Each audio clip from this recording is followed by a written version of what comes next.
Welcome back, everybody, to the Fantastic Story Society. Max, Tim, Scott Markus with you. We have this fabulous guest that we're going to tell you all about in a little while, but we're going to talk about ourselves first instead. Us.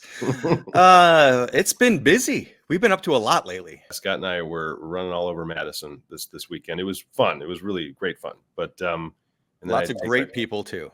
Really great people, and I hosted 3 classes, workshops, panels, kind of things. At the University of Wisconsin, but it was through the UW Wisconsin Writers Symposium, I think is what we're calling it, which is, we're going to try to do a lot more with that throughout the year. And of course, next year. It was good. It was just a really, I don't want to say exhausting as, oh God, it was so bad. It was great, but I'm just tired. Plus I had to take my parents to the airport this morning and I have not recovered. that doesn't help when you're still bouncing back from a busy weekend. But yeah, absolutely. Wisconsin Screenwriters Symposium. Right. Just a lot of excitement about writing. And, the biggest dreams and goals for the future would be to start to make this like the Austin Film Festival, where it's a place where writers get celebrated. And this is just getting the ball rolling. So overcoming that inertia of nothing into something is a big step. Yeah, it is. We're trying to create. Yeah, I guess you could say, I was going to say we're trying to create an audience. The audience is there. We have to let them know that we're there. And that's right. the tricky part, but it'll happen. It's just, promoting anything is not easy. What else have we been up to? We've been playing some board games. Finally, we finally got So Scott, that was the best part of the weekend. I shouldn't say that. It was a great weekend in terms of the educational side of things. But we played 2 games of Betrayal at House on the Hill. We hadn't done that in a long time. Yeah. I personally haven't played Betrayal in a long time. It's just such a fun board game for those of you who like co-op games that are in the spooky ghost, horror space. Yeah. You're discovering rooms within this old mansion, and you have all these tiles, and you can't see the house. And you and your friends are exploring the house. And then as the game unfolds, you find that one of your friends brought you all to this house in order to basically kill you. And it's fun. Like the whole game changes in some way, because we don't. And sometimes there's not actually a traitor. The scenario, you don't even know what the scenario is. Right. You don't know what the goals of the game are when you sit down to play. And halfway through, there's one of 50 different scenarios that unfolds based on these, series of events that happens. Yeah. And you don't know what the game is going to be when you sit down, and that's a lot of fun. Yeah. Betrayal at House on the Hill. It's a great game. If you haven't heard of it, you should definitely, and you're a gamer, then you should get it, because it's a fun game to play with friends for sure. It's fairly approachable too. I don't want to say it's like Monopoly or something like that, but it is, games can get super complicated, and this one's a good mid-tier where it is mid-tier, too in the weeds. Yeah. If you're only a Scrabble player and you've never played any kind of involved game, then sure, there'll be a little bit of a learning curve. But if you're into like Gloomhaven and some of these really involved, this is going to be a piece of cake. Yeah. But we should call out and promote one of our new favorite game stores, Noble Knight Games in Madison, Wisconsin. Really great board game, all games you can think of kind of store. It was huge, really, just a really cool shop. Yeah, very fun place. I've seen it for so long, since I moved here. It's not too far from my house. It's like 5 minutes away.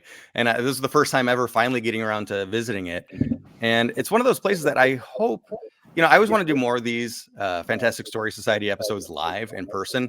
And that could be a cool location to film something, to host a live event. Yeah, I bought some Magic cards. I have beat my nephew 4 times in a row playing Magic. I've never done that before. I don't know if anybody listening is a Magic player.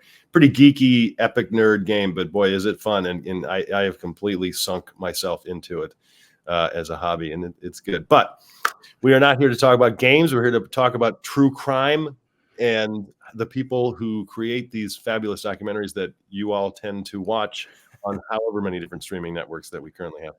Right. I think it's a lot of fun also, and interesting to talk about the fact that we are welcoming into our fold here a television producer who is based out of Tennessee, because I know there's so many of our listeners and viewers who, want to know, can I work in the industry without living in LA?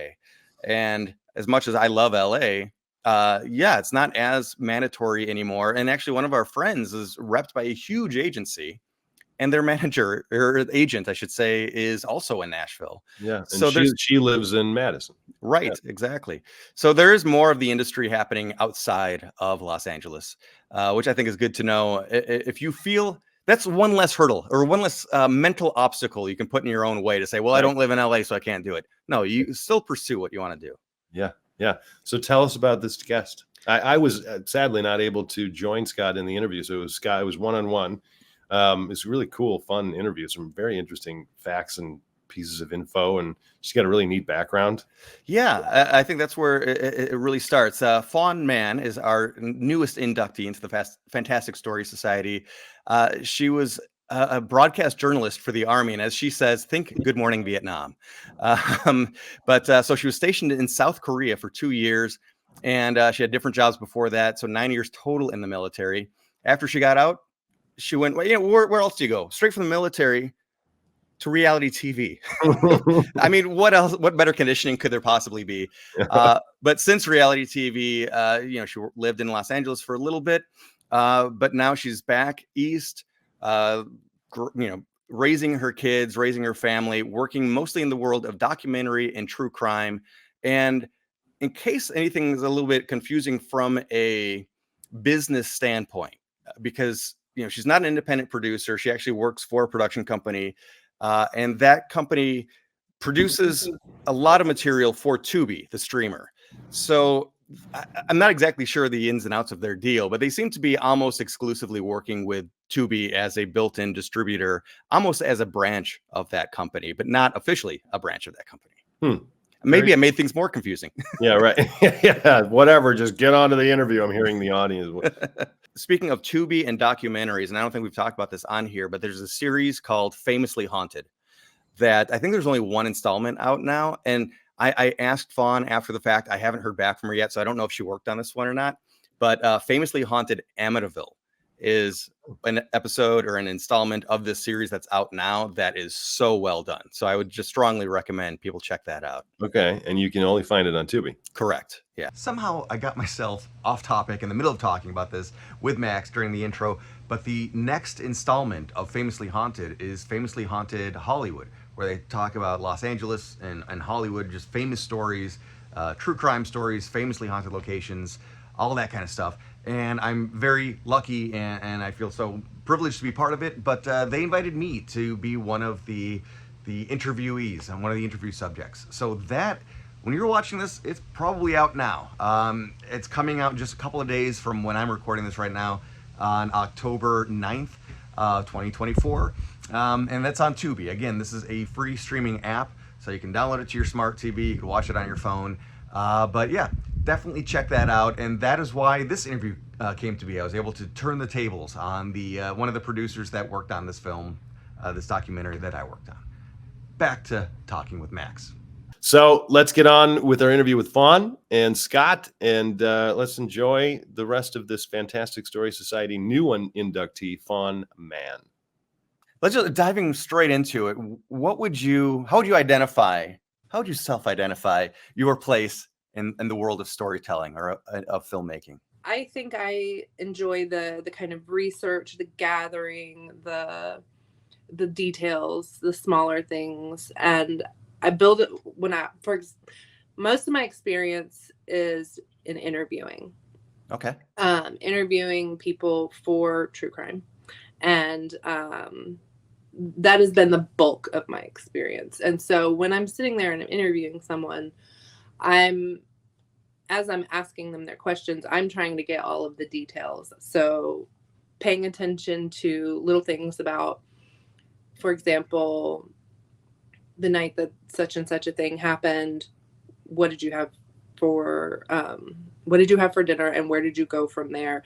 Because it gets them in the right frame of mind. I hope that makes sense. Yeah, no, that is, because so I mean, you're dealing with people, or you're talking to people that aren't just researchers, but people that are maybe involved with the crime in some way, witnesses or survivors or whatnot. Yes. How do you get in the right headspace yourself? Because some of that's heavy. It's very crazy heavy. To get in the right headspace is just to, I mean, just go in and knowing that this is somebody that has probably, in many cases, had a lot of pain. And I've always told people, like, I get to be really nice to really sad people. And you can't force it. Like, you can't force someone to go down their direction. You have to let them finish what they're saying and get it out. And then if you need to get back to something, you have to get there a different way. Interesting. So, I mean, have you spoken with like actual police interrogators to kind of understand their process? I'm sure you have to for the projects, but I bet you two have a lot in common, really. Yeah. So originally I was in the military. Yeah. No, I was actually going to get to that quickly. So if that segues us to it, that's great. It does. To become a broadcaster for the military, they train you on how to interview people. Okay. And so part of that training was how to follow up, ask follow-up questions, and et cetera, et cetera, et cetera. And then I was also married to a military interrogator. So I absorbed. Oh, yeah. I absorbed things. The training didn't stop when you left work. Yeah. No, it did not. I don't want to say it's like something I just am good at instinctually, because obviously I did have a lot of training and stuff, but a lot of it is just paying attention to what people are saying and understanding how people work and asking the kind of questions. If you have to truly be interested in what they're saying, I guess, is the short, easy version. Yeah, authenticity, it shows through and through. So let's dive in. What exactly were you doing as a broadcaster for the military? Because I think most people outside of that world don't even know that that's a job. Yeah, military broadcasters can have a couple of different jobs. My experience was with the Armed Forces Network. Okay. So I actually was stationed in South Korea for 2 years, and we are trained to be radio and television. So I woke up in the morning and I did the morning show on the radio. Okay. And then after that, I would create the little spot, the commercials and the little bumpers that go in between all the thing. And then in the afternoons, I was doing local news. And so we learned to, write, shoot, edit, all of the things, anchor. And so around the peninsula, I would go and do all my little interviews, and it was always just little fluff things. It wasn't anything serious. Okay. Unless something, like one time, the craziest thing that happened, Hillary Clinton showed up at the Korean War Memorial with like no notice. Wow. And we didn't have a press pass. We didn't have any of that stuff. So scrambling to get footage of her was the most exciting thing that happened to me. That's so wild. Yeah. Because, in so many ways you're on the same team, especially when you're in a foreign land, but you're still just like anybody else being paparazzi at that point. Yeah. It did wind up getting through, possibly because of the uniform, but it worked out. I would hope that would help. Yeah. Yeah, it worked out. Is that something that you went to college for, to get into broadcast journalism or to filmmaking, or? No, I was always interested in it. I joined the military actually as a linguist. And when my time came up, they said, we'll give you any job in the world that you want if you just stay in the military. And I was like, cool, I want that job. And so they trained me how to, all the camera stuff, the radio, like I said, the radio stuff. We had learned how to anchor and write news stories.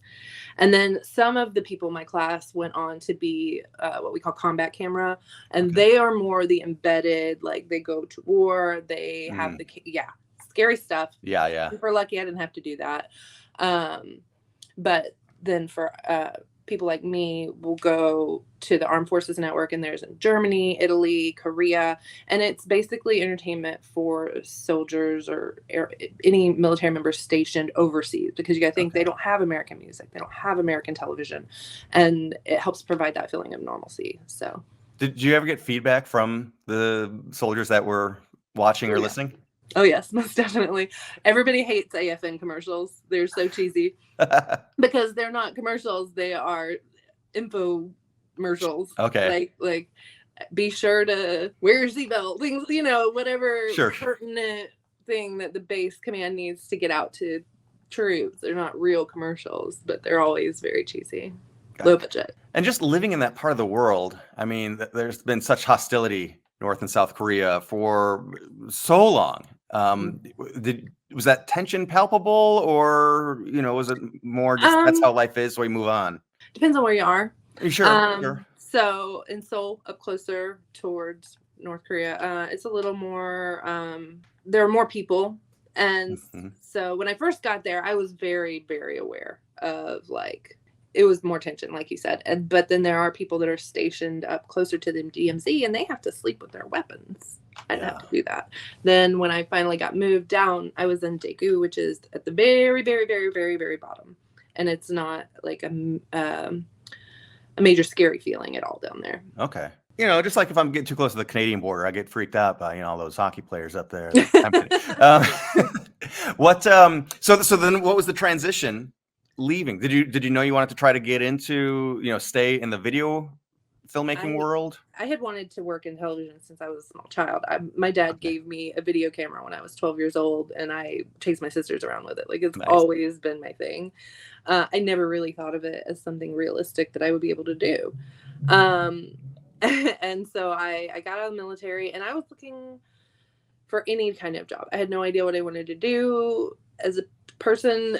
And I was looking for a waitressing job, and I was at my mom's. I was staying with my mother, and I was on Craigslist looking for just local jobs because I lived in Myrtle Beach, and so it's not like a super finding jobs. You're a waitress, you know what I mean? And so I saw an ad, and it was a show, a reality show looking for a PA. Okay. And they were filming down the street from my house, and I was like, I ran a television station. I can. You can definitely PA, yeah. And I was like, it would be cool to do, right? And so I was like, let's see what this is, and I replied, and within 2 hours, I guess they needed somebody the next day. They had lost their PA, and they were like, we need to hire somebody now. Yeah. And so they met me in a parking lot at the Hard Rock Cafe, and I did a quick video interview. And I was like, yeah, I have some experience. And they're like, fine, you're hired. Yeah. And I came on, and I was on for about a week before they realized I knew what I was doing. Sure. And then I was the script AP real quick. Oh, wow. Yeah. That's cool. I mean, there is so much to that, for example, my background, I broke into film in Hawaii, and I worked out there for years. And then when I came to Chicago, I had a great resume, but I didn't know anybody. And so I still couldn't get a job. And so I got on, it was The Lake House, that Keanu Reeves, Sandra Bullock movie, as an extra. But then I talked to somebody, and very quickly, oh, no, you know what you're doing. So yeah, they brought me on as a PA very quickly. And then as tends to happen, you go with that production crew to other jobs. I was working for that company for a very long time. There we go. Okay. That's cool. And then, did you know where within the world of television you wanted to build up to?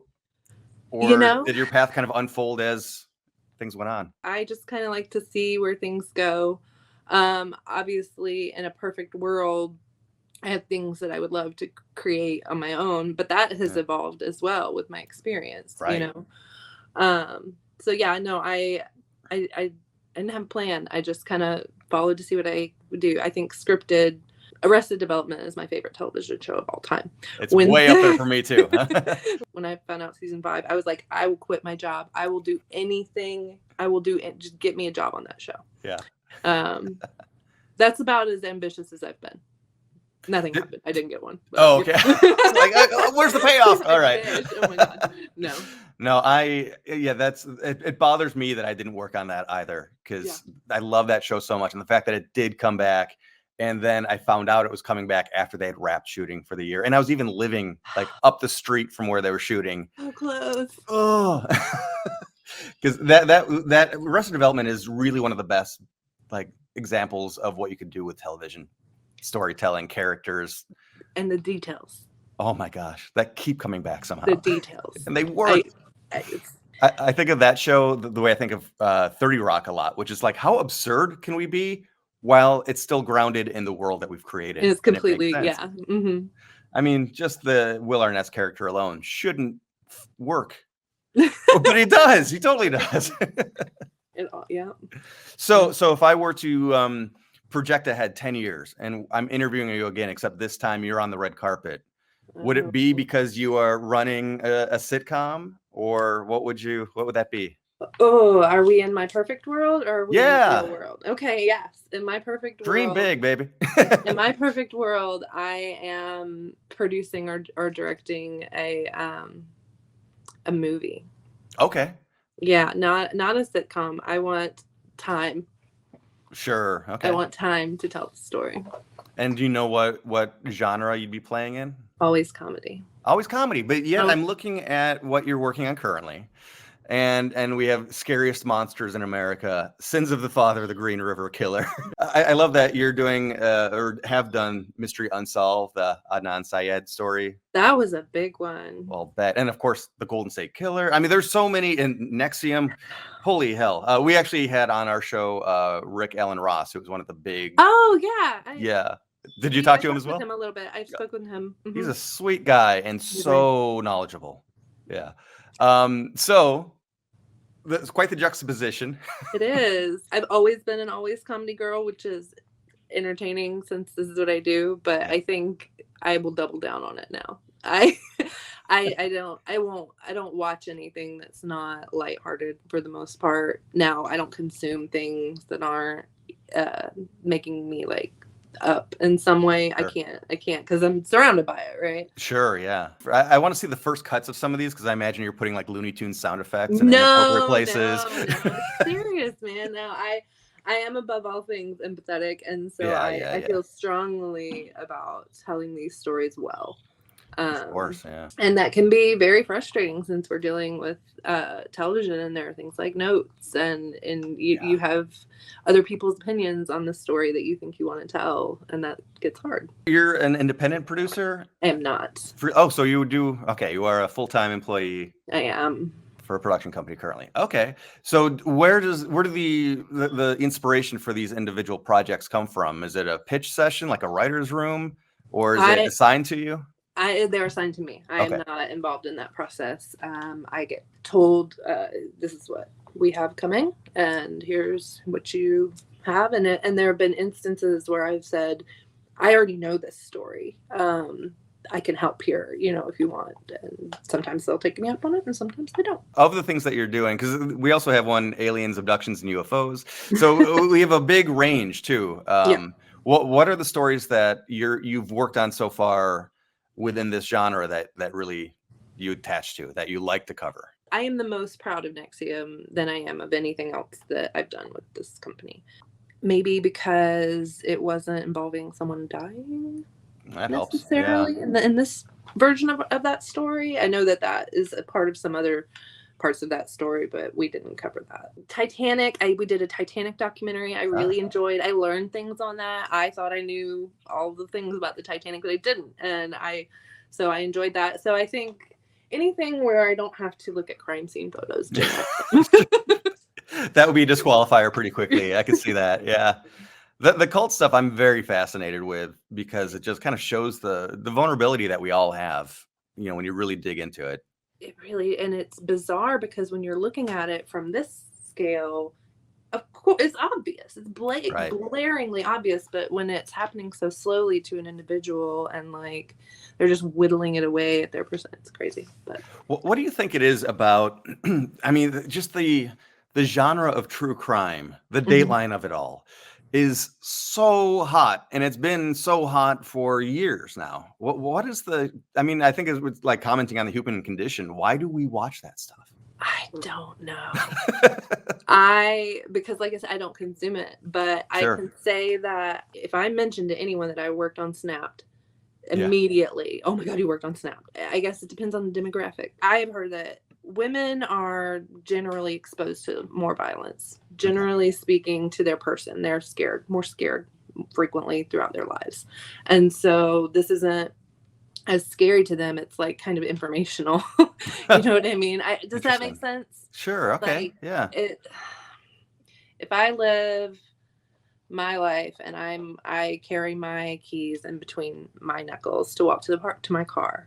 Yeah. And I'm watching these stories, and I'm seeing these stories about women who defended themselves against their abusive husband. I can see that being gratifying. Sure. Okay. Does that make sense? Yeah. Like I said, I don't consume it, so I can't speak necessarily to the appeal, but I can say that hearing the stories of people who have been through really traumatic experiences, it's, you know, it's cathartic for them to tell their stories, and so maybe it's important for that to be seen as well. Yeah, no, that makes a lot of sense. I guess getting back into the production, that world, that side of it all. If you can think about any early lessons you learned that you kind of apply all the time now, and maybe it's stuff you learned in Korea, whether it's about talking to people or how to network, get the next job, anything along those types of lines, an early lesson, or maybe even talking about an early mentor that helped you along. Honestly, it's the biggest thing. I don't know if you're going to love this, but it's just television is the biggest takeaway that is the biggest lesson I've ever been given, because I care so much about what I do, and I take it so seriously, and I'm loath to make mistakes. And it's just television. It's okay. It's okay if it's not 100% perfect. Like, it's just television. I think that is so healthy and so great. No, I do like it, because one of my staff teammates, whatever, on with the ISA, the two of us, we have 2 interns that we meet with every week, and we have them do assignments and whatnot. But then we also have just chit chat time where we try to share some experience stories, and that's exactly what we talked about all last week. Is that that at the end of the day, we're just storytellers. We're telling stories, and yes, in some ways, there's a lot of money involved, and there could be other jobs involved. And so, I mean, you have to take it seriously, but nobody's going to die if you screw something up. And I think we are getting away from that world where it did feel that as I told them, the book I got when I became an assistant in Hollywood was titled "You're Fired," a guide to everybody who ever lost their job for getting Splenda mixed up with sugar. Because that's what the job was, just to be abused all the time. And I think, fortunately, that world doesn't exist quite the same way anymore. That's you're right. In my experience, I've not had to experience that at all. Yeah. And fortunately, I have not seen the worst. I've had wonderful bosses, but yeah, once upon a time, not that long ago, you did hear those horror stories. If you ever saw short film Swimming with Sharks, I think it was called. Oh man, it was literally, I think it was about a Hollywood assistant snapping and tying up his executive boss, and it was really dark, but it actually shined a light on the amount of trauma and torture that you're an assistant answering calls from aspiring writers and agents and managers and all that. Take it down a notch. It is just storytelling, making movies, trying to entertain people. No, it's. You don't need to be going home sweating and being mean to your family because you're stressed about it. It's not worth it. Yeah. No, I think that's great. So where did that realization come from? Was it somebody that shared that with you? No, I was upset because I couldn't get something done. I was making a Frankenbite for a reality show or something. And I was like, I can't make it. It sounds wrong. It still sounds wrong. And I'm a little bit, And so and I think it was Reagan. There's this story producer who I just really look up to, and she was like, "Faun, it's just television. It's okay if it's not exactly right." That's great that somebody was able to share that too, because you could feel selfish maybe having that realization on your own that, like, oh, maybe I'm just being a lazy employee. But if somebody else you look up to, like, can validate that. Like, you've tried your hardest. It's as good as it can be. Like, obviously, we don't want to slack and be like, whatever, is this television? But like, it's not. There's a balance, obviously. Right. So going a little bit off the rails. So I love hearing about other cultures and other beliefs and all that. When in Korea, did you ever come across any interesting cultural beliefs or legends, lore, anything in that realm? No, I didn't get any exciting lore. I saw a lot of beautiful things. I can say Korea, I would love to go back to Korea again and maybe appreciate it a little bit more than I did when I was stationed there. I will say that the Buddha's birthday will stand out in my memory as one of the coolest things I've ever seen. The whole country has lanterns stringed up, like the whole country, and those, you know, those paper lanterns where all these colors and there's lights everywhere, and it's really, if I remember correctly, and I'm not merging memories because that happens sometimes. If I remember correctly, it happens right around the time that the cherry blossoms are blooming. Oh, okay. And it was just gorgeous. It was just gorgeous. The culture surrounding the base is probably very different than the culture that most of the country experiences. You know, no, everybody speaks English. You know what I mean? Food's great. Yeah. I miss street food. And did you learn any Korean while you were out there? Speaking of the language, I actually speak Korean fluently and did before I went there, because I was trained as a linguist before. Sure. What was, when you were going to school to be a linguist, what was the ideal job at the end of that rainbow? I had a job at the end of that rainbow. I was a cryptologic linguist. Wow.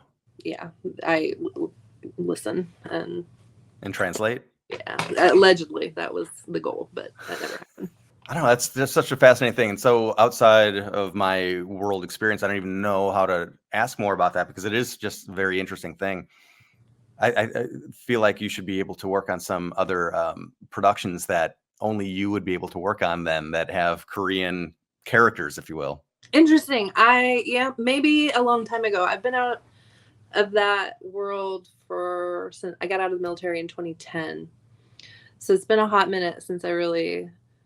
sure. But back then, now it's funny. My second job, weirdly correlated, when I told you I worked on that reality show, I was a PA for, and then I was like, well, I guess I'm going to do TV now. And I was applying on Staff Me Up for all these jobs. And the only other job the only job I ever got on Staff Me Up was with the military. Oh, okay. Yeah, there was a show called Starting Strong where they were doing like recruitment videos for the military, and I was literally perfect for it. But whatever, I digress. Nice. Well, we have a lot of listeners or viewers that are people trying to make it in the industry in some way who are not in Los Angeles, and you're not in Los Angeles. I'm not. How have you found, being able to work in the industry while not being in LA? It's difficult. There's obviously the hubs, Atlanta, and then there's what Wilmington used to be. I don't know if it still is anymore. There's always little things going on, but finding steady work, I think, could be very challenging if you don't live in a place where you could get to one of those hubs real quickly. Sure. Freelancing is always great if you can travel. If you are not tied down with like kids or whatever, go everywhere. Sign up to be a freelancing field camera, whatever you want to do. Do the travel things, because I have a 3-year-old. I can't do that anymore, but that's what I did. Sure. Okay. So being flexible, I think, is a big bonus. Speaking of flexible, nothing ever really goes according to plan on a production. No. Can you share a story about some bizarre hurdle that it doesn't have to be bizarre, but just a hurdle that was unexpected, and then how you beat it? As a field producer, I would go out, I'd be assigned a case. I would, it's true crime, so you get assigned a case. And, and you research the case, and the pre-producer has, if you didn't pre-produce the show yourself, which was the case sometimes, the pre-producer has prepped all of these interviewees, and this is your show, like this is who you're going to talk to, but they frequently are flaky because they're not getting paid, they're just whatever, and so they'll drop out, and you have to find new people. So you go and you hang out at the bar where the victim hung out and hope you meet somebody. Wow. Okay. Yeah. and that worked once. And other times it's the hurdles are more like you're flying with all of your gear, and all of your gear, and some of your gear doesn't show up, or it's broken, or they sent the wrong thing, or whatever. So you have to scramble to find the correct gear in time for tomorrow's interview. And that is fun, especially if you don't have a big team behind you. You need a great team or deep pockets, one or the other. Yeah. Weird. One time they were trying to get a permit for a liger to film with a liger on the beach. Wow.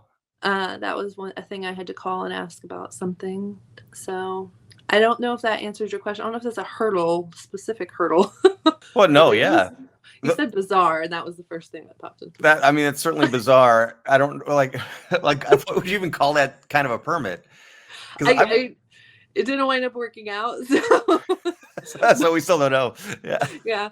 But those are the kind of things that you have to be prepared to, like, you can't blink at that. Like, cool, liger on the beach. Got it. I'll figure it out. Like, right. No, I once produced something that used, it was a Western. So there's gunfire. There's, fake gunfire.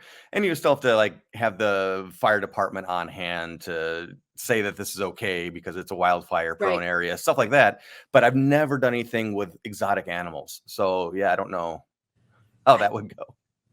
It was in Myrtle Beach, and there's a wildlife park up there, and the guy has all these tiger. I don't know if you watched The Tiger King, but the guy that was in Myrtle Beach, his place that eventually got raided. Yeah, they were doing something with him. I don't know. I mean, the characters that you've got to meet. I guess we'll just leave it at that. Yeah. But man, oh man, talk about inspiration for comedy stories. Yeah. Or tragedy, comedy, you name it. I've met the run of them. Oh yeah, I mean just to like, okay, inspired, not like we're doing a true story based on so and so, but like I have a story where somebody like this guy could be an interesting part of it. So we had an interviewee who was very difficult to coordinate, and we were gonna fly them. I showed up and they bailed on their interview. No call, no show. Mm-hmm. And of course we still need the interview. So I maintain that tie, and I'm like, hey, what happened? You know what I mean? And try to get them into where we were. We were like, we'll fly you to us, you do the interview, and then we'll fly you back. No big deal. She wanted to make a vacation out of it. Okay. Can I bring my friend? Okay. It was really important access. Like best friend of the victim type. Okay. Like very important access. We are more inclined to be very accommodating for that. And so she wanted to fly, but she wanted to fly through Florida so she could have a layover. She wanted a day or two layover in Florida. Fine. Oh boy. At like whatever, we don't care. It's the same, Sure. And then come up here. So the day of the flight comes, and she's scheduled to get on her flight in the Miami airport. She got kicked out of the Miami airport for being belligerent. Oh boy. And all I have to say is, do you know how many belligerent people must be in the Miami airport for her to have to get? And so she didn't. She was going to drive, and then we were going to get her a rental car, and then she was going to drive up. But we never did get that interview. Oh no. And yeah, she was the first. I was so upset about her. I had called my best friend to like rant to her about one thing or another. I wound up accidentally cursing out my bosses for 2 minutes straight because they called. I had texted my friend, call me, and then they called, and I just answered the phone like, this blah, blah, blah, blah, blah, blah, blah, blah, blah. And they were like, hey, Faun, it's so and so and so. So that's the update on that lady. Yep, that's the update. Oh my gosh. Jeez. So and so then as a storyteller, as a documentarian, basically, that was a key interview that you don't have. Yeah. Now pivot. Now, like, what was the next step for you? Because I was on the field side and not on the post side. Mm-hmm. I'm just available. Like, I can help you find more people to tell this story. But that's about all I can do. We had the information from the pre-interview. So we kind of know the story now that we need to tell, but we don't have anybody to tell it. Yeah. So I think typically if the stuff that we're sharing is, if we can fact check it, if we can confirm it, since it's not the person directly give it, we would get, maybe a journalist or somebody to come and help tell the story. But you wouldn't put it into like a narration saying, according to so-and-so, this. No, we wouldn't put their name if they're, no, I don't think that they did that. Not in this Not that I'm aware of. Okay. I don't think that they used a person who we didn't interview unless we have some way to reference that person. Sure. Does that make sense? Yeah. Yeah. So if we had like a bunch of pictures and like she had said, I think they could do that a couple of times, but I think that they didn't like to lean on that very much. So I'm trying to pick up the process a little bit. It feels like it's a little bit assembly line, like a certain part of it. The pre-production works by one team and then hands it off to the production team, hands off to the post team. That is to the detriment of the final product, in my personal opinion. I know that there were a few rare gems where I got to do the pre-production and the field work, and I was, able to hand it over in a good way that I was satisfied with to the post producers. And that was just from the episodic true crime. And now I'm working on feature length stories, some of which are true crime. And so I'm on the other side of it for that. So I can understand probably what they did, but I don't have that middle. Well, I was just thinking, if you get an interview that goes really well, or there's a certain line, like, oh, I know how this line would fit, but then you're not the one placing it. That's got to be a little bit tough to then not being creatively involved. To hand it off. Yeah. I mean, I'm guessing that there'll still be some sort of, script supervisor, script notes that move along. I can't speak for every show because other shows might do it differently. The executive producer obviously is involved in all stages. So they are more of the thorough line, I suppose. So if there are great moments that I remember, I make sure to note them. We have notes, field notes that we hand off. The more thorough of an interview you give, the harder it is for them to find the gems, unfortunately. So you do have to be very specific. Like, I know she talked about this and this was a great line or something like that. So you really do have to point it out for them. And just kind of thinking about the state of the industry and where things are going, most of what you're working on, is it streaming, or is it some to television, some to streamers? Now? Yeah. It's Tubi. Okay. So streaming. Exclusive. So is it almost like a first look deal when you think about how the studios work with production companies, that everything that this company produces, Tubi has first right of refusal to air it, or are they involved in the brainstorming too? Tubi picks the shows that we do. Okay, gotcha. So it's essentially the network. Yeah. I know that on Snapped, for example, we would say, here are cases that we have some access for. This is what we'd like to do. Which ones are you cool with, basically? And then the network would say that. And then I believe that currently with the streaming platform, it operates very similarly. We get a set full of ideas ready and we say, which one do you want? Okay. If any. And then they may or may not want any. And then we go to other places, if not, potentially, depending on the product. What do you know now that you wish you knew earlier in your career? Diversify.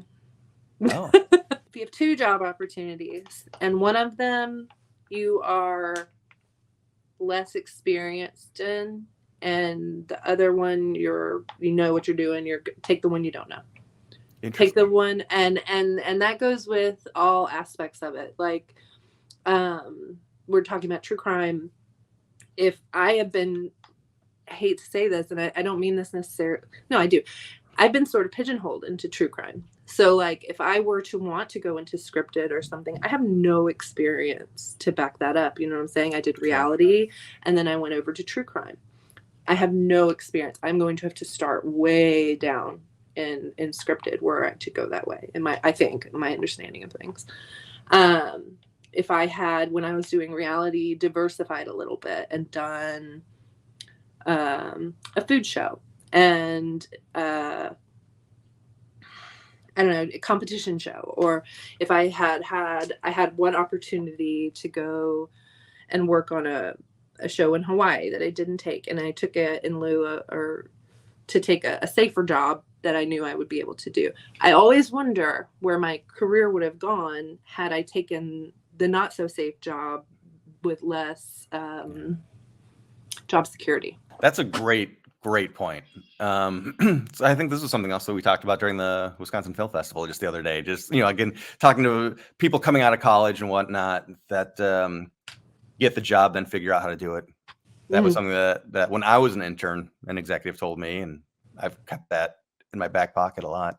Smart, yeah. I mean, make sure you have a base knowledge so that you're not like screwing yourself over, like this guy knows what he's doing, but like, right. Yeah. Yeah. Like if you have an opportunity, even if it takes a little, if you can afford it to take a pay cut, I diversify. Yeah. The one time I said no and I felt okay with it was somebody wanted me to be a gaffer. I'm like, no, I could electrocute people and I don't know how to do that. So I'm not going to play around with that. Yeah. For everybody, I'm going to say no. All right. Last thing I always love, because I'm such a researcher and you are as well from the sounds of it.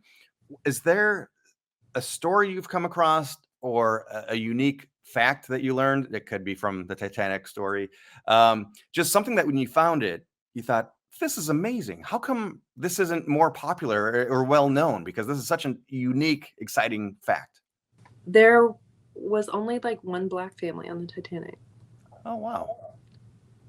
If I'm remembering correctly, now I'm like, are you remembering this wrong? But the man who I'm thinking of was like a Haitian prince or something like that. Wow. He was, yeah. I don't know why. That's the thing I remember. But like I was like, that's crazy to me, and I never thought about it.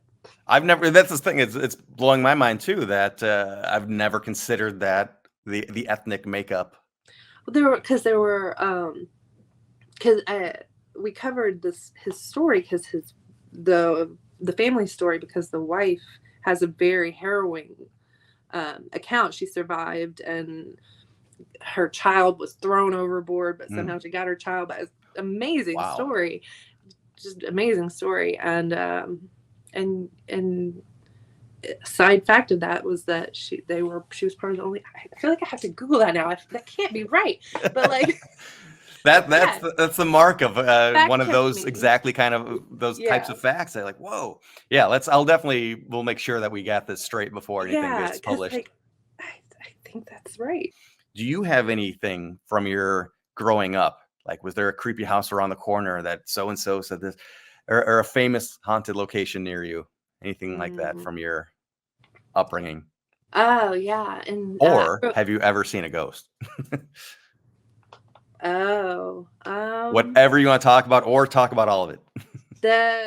I grew up in Columbia, South Carolina. Okay. And there's an old mill kind of close to downtown. I barely remember. I can like remember the road driving up to it, but I don't remember where exactly it is. It is spooky as hell. It is haunted.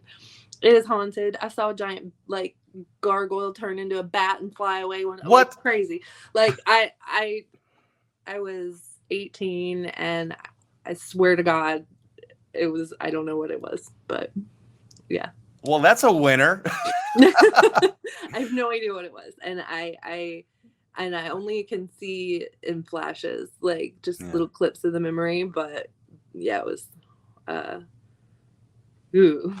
it is a place that was well known to be haunted amongst like, oh, that place is haunted kind of thing. So it's not a secret. You should be able to find it. I'm definitely going to be doing some Googling as well as our Titanic facts after this. That's really unique. And I've been to North Carolina. I don't think I've ever been to South Carolina, but I'm a big baseball fan. So there's all these minor league teams I want to go see down there. So, and also you just always hear all these ghost stories like haunted towns, Charlotte and go to Charleston. Charleston is haunted as shit. And and there's a minor league baseball team in Myrtle Beach, the Pelicans. Their games are really fun. There we go. Well, that covers it all for me. Ghosts and baseball ads. There's nothing more I could ask for. Well, thank you so much for taking the time to talk with us. And again, thank you. Welcome our latest inductee into the Fantastic Story Society. Oh, I'm so happy. Thank you. Editor Scott popping in here at the very tail end of getting this show ready for publish. and just wanted to share a couple of fact check moments we had from the recording today. First and foremost, we found the mill known as Whaley's Mill to Faun. It actually started out as Richland Cotton Mill. We'll get a better look at it here. Historic cotton mill located in South Columbia, built in 1894, four-story rectangular brick building, features a 7-story stair tower, circular vent. Just basically your typical massive old building. It makes me think of the TNT Center, the place that the Mothman would hang out at back in Point Pleasant.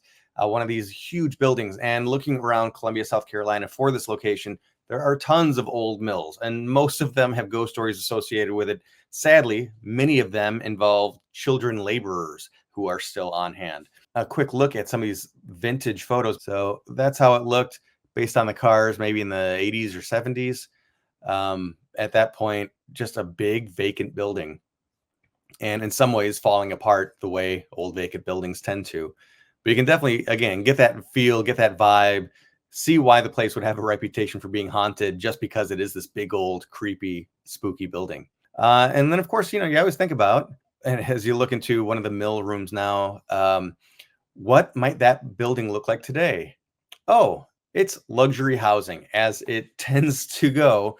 I mean, the great thing is that it wasn't bulldozed, it wasn't brought down by a wrecking ball, but this huge building does still stand today. Now we got a nice outdoor swimming pool behind it, and it is, as we see, the Columbia Lofts, Yugo Columbia Lofts. So this is a building where you could live now, which always makes me wonder, do the ghosts remain? So I definitely want to put this out there in case anybody lives in South Carolina, if anybody lives in these buildings themselves, this building themselves, is the place still haunted? I actually haven't found much information on ghost stories connected to this building.